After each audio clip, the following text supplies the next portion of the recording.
11 संख्याएं हैं हमारे सामने। तो अब देखिए 1 2 3 4 5 6 7 8 9 10 11।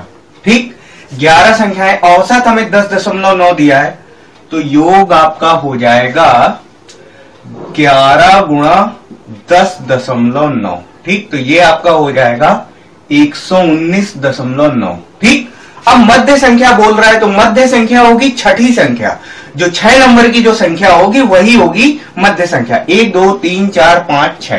ठीक, तो ये आपकी हो जाएगी मध्य संख्या।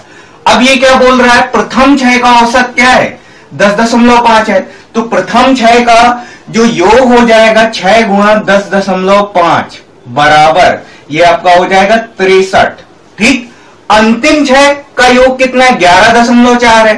ठीक, तो अंतिम 6 का जो योग हो जाएगा वो कितना हो जाएगा, 6 गुणा 11.4।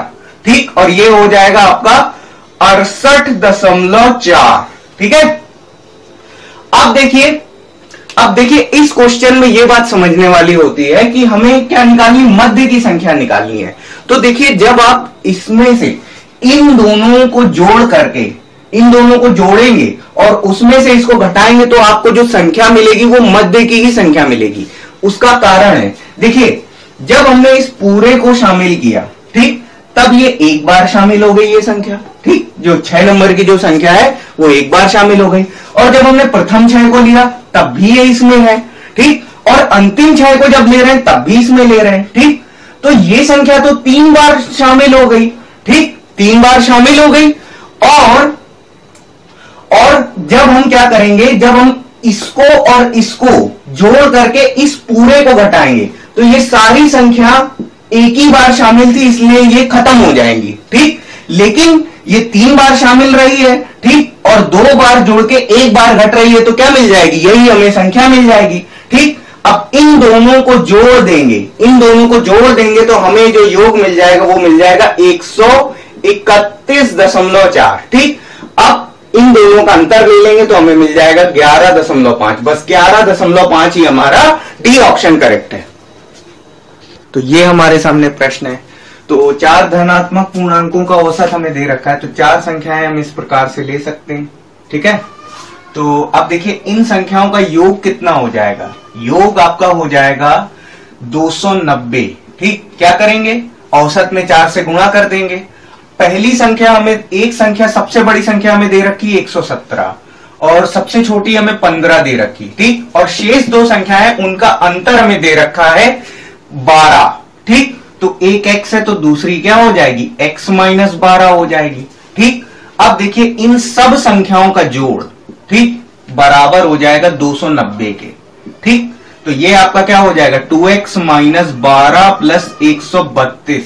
इस पूरे समीकरण को हम क्या कर सकते हैं, 2 से भाग दे देंगे, तो x माइनस 6 प्लस 66 बराबर 145। ठीक, तो ये आपका हो जाएगा x प्लस 60 बराबर 145। ठीक, तो x बराबर आपको मिल जाएगा 85। ठीक, तो अब देखिए 85 अगर है, 85 में से अगर ये घटाएंगे तो ये छोटी निकल आएगी, छोटी हमें चाहिए नहीं, और 85 पूरे ऑप्शन में कहीं है नहीं, तो आंसर हो जाएगा इनमें से कोई नहीं।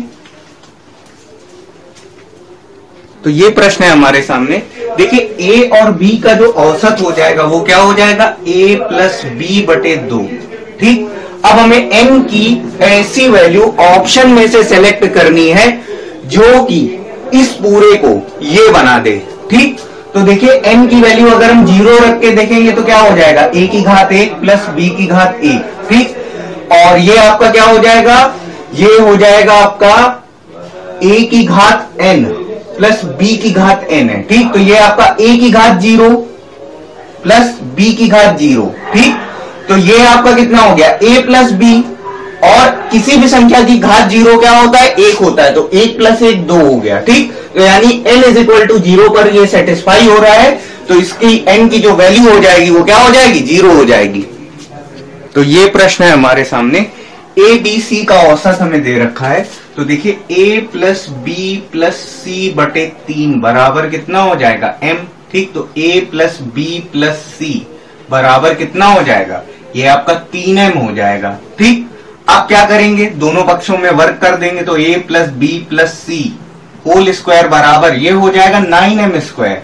ठीक, और a plus B plus C का होल स्क्वायर होता है a square plus B square plus C square plus 2ab plus bc plus ca बराबर 9m स्क्वायर। इसकी वैल्यू हमें दे रखी है तो ये हमारा खत्म हो जाएगा। ठीक, 3 से भाग कर देंगे तो ये आपका 3 टाइम्स चला जाएगा, तो ये आपका कितना हो जाएगा 3m स्क्वायर हो जाएगा। 3m स्क्वायर हमारा बी ऑप्शन है।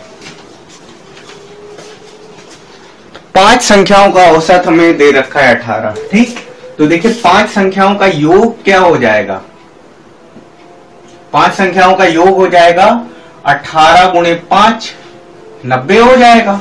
ठीक, एक संख्या कम हो गई, संख्याएं कितनी हो गई 4 और औसत हो गया 16। ठीक, तो ये आपका कितना हो जाएगा 64 हो गया। छोड़ी गई संख्या ही हमारी निकल के आएगी तो कितनी हो जाएगी, घटा देंगे 26 हो जाएगी। ठीक, 26 हमारा बी ऑप्शन करेक्ट है। तो ये प्रश्न है हमारे सामने। तो देखिए 7 माह की औसत मासिक खपत हमें दी है, तो 7 माह की कुल खपत अगर हम निकालेंगे तो ये कितनी हो जाएगी 110 गुणा 7, तो ये आपका कितना हो जाएगा, ये आपका हो जाएगा 770। ठीक है, 5 की कुल अगर हम निकालेंगे तो ये आपका कितना दे रखा है 86। ठीक, 86 लीटर है। ठीक, तो ये आपका कितना हो जाएगा, ये आपका हो जाएगा 430। ठीक, जोड़ देंगे तो ये आपका कितना हो जाएगा 1200 लीटर हो जाएगा। ठीक, और महीने साल में कितने हो गए 12। ठीक, तो 12 हो गए, 12 से भाग कर देंगे ये आपका हो जाएगा 100 लीटर। ठीक, तो महीने में 100 लीटर का एवरेज गाड़ी देती है, बी ऑप्शन करेक्ट होगा। तो ये प्रश्न है हमारा। तो अब देखिए इसमें हमारे सामने देखिए जो औसत है वो कितना है 8000 है। ठीक, सभी कर्मचारियों का औसत 8000 है, तनख्वाह का होता है। ठीक, तो 7 अभियंता हैं। ठीक, तो 7 अभियंताओं की तनख्वाह का योग कितना हो जाएगा 12000 गुणा 7, तो ये आपका हो जाएगा 84,000। ठीक है, और शेष मान लीजिए n कर्मचारी हैं। ठीक, उनका औसत है 6000, तो ये आपका कितना हो जाएगा 6000 n हो जाएगा। ठीक, अब देखिए क्या हो जाएगा, जो औसत जो हमारा कुल है वो तो कितना है, कुल का औसत 8000 है। ठीक, और ये आपका 84,000 हो गई अभियंता की सैलरी का योग। ठीक, अभियंता की तनख्वाह का योग, और ये आपका हो जाएगा 6000 n। ठीक, अभियंताओं की कितनी संख्या है 7 और कर्मचारियों की नहीं पता है तो हमने n मान लिया। ठीक, सॉल्व करेंगे तो ये आपका कितना हो जाएगा, ये आपका हो जाएगा 56,000। ठीक, और ये आपका हो जाएगा 56,000 प्लस 8,000 n बराबर, और ये आपका हो जाएगा 84,000 प्लस 6,000 n। ठीक है, तो 3 जीरो से 3 जीरो हर जगह पे उड़ा देंगे हम। ठीक, और ये आपका हो जाएगा 2n बराबर। ठीक, 2n बराबर ये आपका कितना हो जाएगा, ये आपका हो जाएगा 28। ठीक, 28 हो जाएगा ये, तो काटेंगे तो ये आपका 14 हो जाएगा। ठीक, n बराबर 14 हो गया, और 14 शेष कर्मचारी थे, 7 अभियंता, तो हो जाएंगे 21। 21 आपका बी ऑप्शन सही है। तो कमाने वाले इसमें कुल 4 हैं। ठीक, तो तनख्वाह का योग कितना हो जाएगा 4 गुणा 15,130। ठीक, तो 4 लोगों की कमाई का योग हो जाएगा 60,520। ठीक है, और लड़की चली गई तो हो गए 3 लोग। ठीक, अब औसत आय है 14,660। ठीक, तो अब हो जाएगा तनख्वाह का योग 43,980। अंतर ले लेंगे तो यही क्या हो जाएगी, यही स्त्री जो घर से चली गई, जो पुत्री जो चली गई, कितनी हो जाएगी 16,540 रुपए। ठीक है, तो ये आपका सी ऑप्शन करेक्ट है। ये प्रश्न है हमारा। तो अब देखिए ए से बी किससे x किलोमीटर प्रति घंटा की चाल से जा रहा है। ठीक, मान लीजिए d दूरी तय करता है और क्या करता है, वापस आ रहा है y किलोमीटर प्रति घंटा की चाल से।